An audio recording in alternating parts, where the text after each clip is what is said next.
Sir வணக்கம். வணக்கம் ஹரி. ஆதவ அர்ஜுனா ரஜினியை பற்றி இப்போ நேற்று பேசியிருந்தாப்புல பெரிய சர்ச்சையாக இருக்குது. என்ன தான் சார் நடந்தது? ஆதவ அர்ஜுனா நேற்று அந்த நிர்வாகிகள் கூட்டம் இல்லை தாவேக்காவுடைய ஆர்ப்பாட்ட கூட்டம் நடைபெற்றது. அதில் சென்னையில் நடைபெற்ற போது அவர் என்ன சொன்னார்னா, எம்ஜிஆருக்கு அப்புறம் ஒரு வலிமையான தலைவரை தமிழகத்தில் கொண்டு வரணும்னு ரஜினியை முயற்சி பண்ணாங்க. ஆனால் அவருக்கு வரத்துக்கு விருப்பமாக தான் இருந்தது. திமுக குடும்பம் போய் ரஜினியை மிரட்டினதுனால அவர் மிரண்டு போய் அந்த மிரட்டலுக்கு அடிபணிந்து அங்கேருந்து ஒதுங்கிட்டாரு. அதனால் எங்கள் தலைவருக்கு விஜய்க்கு மனதைரியம் அதிகம், தில் அதிகம், யாருக்கும் அசர மாட்டார் அவர் அப்படின்னு தேவையில்லாத ஒரு பிரச்சனை. இது ரஜினிக்கும் விஜய்க்குமான டாபிக் கிடையாது. இந்த டாப்பிக்கை தேவையில்லாமல் தொட்டுட்டார். ஏன்னா தாவேக்காவிற்கு எல்லாருடைய ஓட்டும் வேணும், எல்லா நடிகர்களுடைய ரசிகர்களுடைய ஓட்டும் வேணும். எல்லா நடிகர்களுடைய ரசிகர்களும் ஓட்டு போடுறதுக்கு ரெடியாக இருக்காங்க. நம்ம மறுபடியும் விக்ரவாண்டி மாநாடு தான் எடுக்கணும். தல ரசிகண்டா தளபதி தொண்டன்னான்னு ஒரு பேனர் அதை விட வேற என்ன வேணும்? அப்படி இருக்கும் பொழுது சூப்பர் ஸ்டார் ரஜினிகாந்த் விவகாரத்தை ஆதவ அர்ஜுனா தேவையில்லாமல் இழுத்துட்டாரோ அப்படின்னு தான் எனக்கு தோணுது. விஜய் இதுக்கு எதனா கண்டனம் தெரிவிப்பாரா? இல்லை, அநேகமாக கண்டனம் தெரிவிச்சிருக்க மாட்டார். கண்டனம்னு நேரடியாக கட்சிக்காரர் தான் பேசிட்டாரு. அது 2ஆம் கட்ட தலைவராக இருக்கிறவர் பேசிட்டாரு. இவ்வளோ பெரிய சர்ச்சையாக இருக்குது. கண்டிப்பாக கூப்பிட்டு இது மாதிரிலாம் பேசாதீங்க, வேணாம், விட்டுருங்கன்னு கண்டிப்பாக சொல்லியிருப்பார். நீங்கள் நல்ல கேள்வி. அது ஏன்னா சார் ஏற்கனவே காக்கா கழுகு கதை போயிட்டு இருந்தது, பரபரப்பாக போயிட்டு இருந்த ஒரு நியூஸ் அது. இப்போ விஜய் அரசியலில் நிறைய சர்ச்சைகளில் மாட்டிகிட்டு இருக்கா. அப்போ இந்த நேரத்தில் ஆதவ அர்ஜுனா பேசுகிறது அவருடைய கட்சிக்கு ஏதாவது திரும்ப பின்னடைவு எதனா கொண்டு போயிடுமா? இல்லை, பின்னடைவை தாண்டி நீங்கள் நல்லா சொன்னீங்க. நீங்கள் இந்த காக்கா கழுகு எங்கே உருவாச்சு அப்படின்னா, வாரிசு படத்தினுடைய ஆடியோ லான்ச்.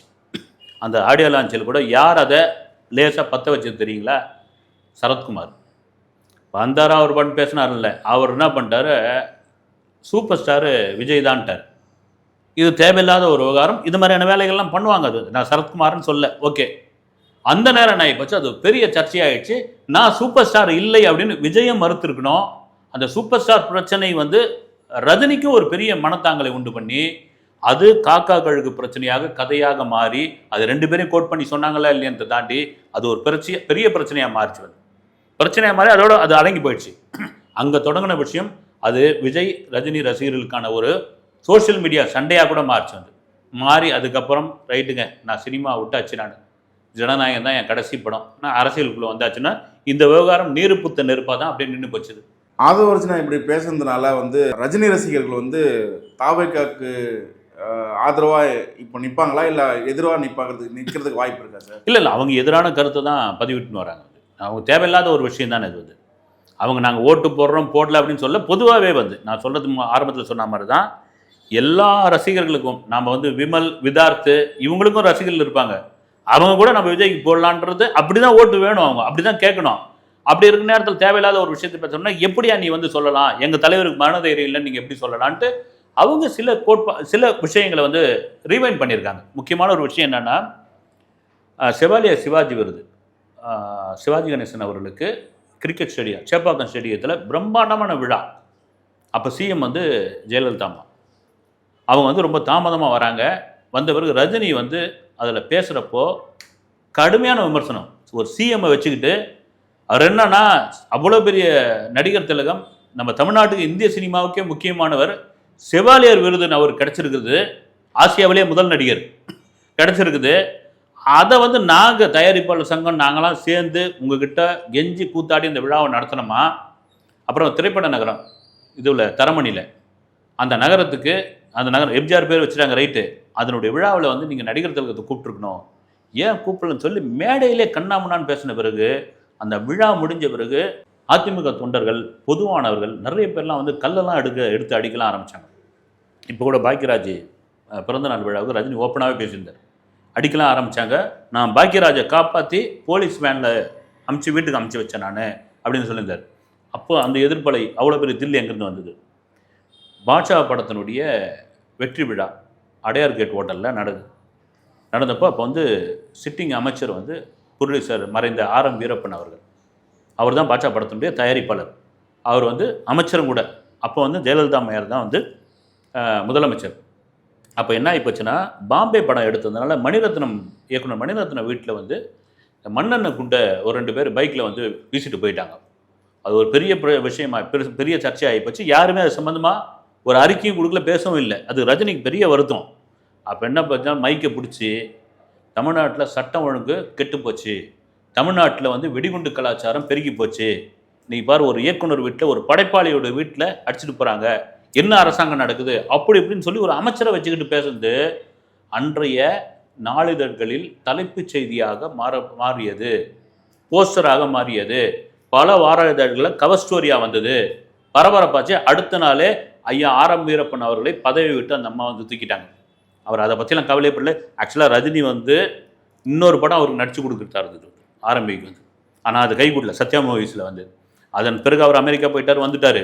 இன்னொரு விஷயம் சொல்லணும்னா 96 டேரிங்கா இதுக்கப்புறமும் மீண்டும் அம்மையாருடைய ஆட்சி வந்தால் தமிழகத்தை ஆண்டவனாலையும் காப்பாற்ற முடியாதுன்னு ஒரு ஸ்டேட்மெண்ட் அடித்த உடனே மொத்த பேரும் அரண்டு போயிட்டாங்க வந்து.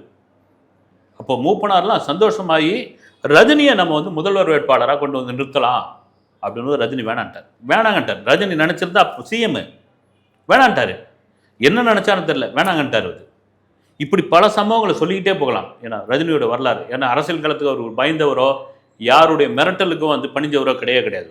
ரஜினி சார்பாக ஏதாவது பேசுறதுக்கு வாய்ப்பு இருக்கா சார்? இல்லை பேசக்கூடாது வந்து, அவர் அதெல்லாம் சொல்லவே மாட்டார். அது ஒன்றும் கேட்டால் வந்து இப்போ நீ ஏர்போர்ட்டில் இதெல்லாம் போகும்போது இந்த கேள்வியாக கண்டிப்பாக முன் வைப்பாங்க, நோ கமெண்ட்ஸ்னு ஒரே பதிலில் சொல்லிட்டு போயிடார். அப்படி சொல்லக்கூடிய ஒரு நபர் கிடையாது, ஒரு பிரச்சனையை பெருசாக்கக்கூடியவர் கிடையாது ரஜினிகாந்த் அவர்கள். அந்த பிரச்சனையை அதோட முடிச்சு போயிடும். ஏதோ ஒரு விதத்தில் இது விஜய் நேரடியாக சொல்ல, அவருடைய கட்சியை சேர்ந்த ஒருத்தர் சொல்லியிருக்காரு, அது பேசும் பொருளாக மாறி இருக்கு. விஜய்க்கு என்னன்னு தெரியும், எனக்கு விஜய் என்னன்னு தெரியும், அதோட விட்டுருங்க, அவ்வளோதான், அதான் முடிஞ்சு போச்சு. நான் ரஜினி சாரை பார்த்து தான் நடிக்கே வந்தேன் அப்படின்னு சொன்ன ஒரு நபர் வந்து விஜய். இப்போ இந்த பிரச்சனைகள்லாம் போயிட்டுருக்கிறப்போ அவர் ஏதாவது வீடியோ இல்லை ஏதாவது ப்ரெஸ் மீட் மாதிரி ஏதாவது பண்ணுறதுக்கு வாய்ப்பு இருக்கா சார்? ப்ரெஸ் மீட் நிச்சயமாக வாய்ப்பு இல்லை. ஒரு ப்ரெஸ்ஸை சந்திக்கிறதுல நீங்கள் சொல்கிற மாதிரி ஒரு நல்ல ஐடியா தான் வந்து, ஒரு அறிக்கை மாதிரி ஒரு ட்விட்டரில் ஒரு இது மாதிரி கொடுக்கலாம் வந்து. இது எதுவாக பேசிட்டாரு ரஜினி சார், அப்படி விமர்சனம் பண்ணுற இதுவும் எங்களுக்கு கிடையாது, தெரியாமல் பண்ணிட்டோம், இல்லை அதை வந்து பெருசாக எடுத்துக்காதீங்க அவர் சொன்னதை வந்து அப்படின்னு ஒரு பதிவு போடலாம், போடாமலும் போகலாம் வந்து. அது பதிவு போட்டால் இன்னும் பெரிய பிரச்சனையாக மாறும் வந்து. அதனால் வந்து இது அப்படியே கடந்து போகலாம். ஏன்னா இது எப்படியும் பார்த்தீங்கன்னா விஜய் பேசினாதான், ஒரு கட்சியினுடைய தலைமை பேசினால்தான் அது ஒரு பெரிய விஷயம்.